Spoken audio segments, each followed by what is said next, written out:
سندھی عظیم قوم ہے، یہ میں نہیں آپ کے اور ہمارے اسلامی اسکولرز کہہ رہے ہیں، خود ہی دیکھ لیجئے۔ سندھ میں ایک سے ایک اولیاء کرام ہوئے ہیں اور ایک سے ایک علماء کرام بھی ہوئے ہیں، اور اب بھی ایک تعداد ہے علماء کرام کی جو سندھی ہیں۔ پھر بیسیکلی میری ولادت سندھ میں ہوئی ہے، یعنی باب المدینہ۔ تو اس طرح مطلب یہ کہ جائز کام ہے، اور یہ لوگ اگر سال مناتے ہیں تو اس میں کوئی مجھے تو ناجائز ہونے کی کوئی وجہ پتہ نہیں چلی۔ کہ کراچی سندھ کا ٹوٹ انگ ہے، کراچی سندھ کا حصہ ہے، کسی مائی کرام کو سندھ کو تقسیم کرنے کی اجازت نہیں دیں گے۔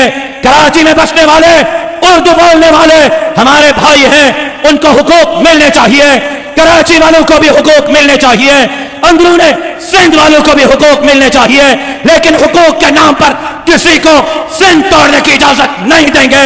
انشاءاللہ جب کو سندھ کھپائیں دو وہ پاد رکھائیں دو۔ یہ سندھ کی ثقافت ہے کہ یہاں کا ہر فرد چاہے وہ کسی بھی مسلک کا ہو، تھک تو نہیں رہا پڑ رہا، یہاں کا ہر فرد چاہے وہ کسی بھی مسلک کا ہو، مولا سے جڑنے کو اعزاز سمجھتا ہے، دو نمبری نہیں کرتا ہے، ملاوٹ نہیں کرتا ہے، کھوٹ نہیں کرتا ہے، دو نمبری نہیں کرتا ہے، غلط بیانی نہیں کرتا ہے، کسی کو دھوکہ نہیں دیتا ہے۔ سندھیوں کے بارے میں مزیدار معلومات کے لیے ایک یوٹیوب چینل کا وزٹ کریں۔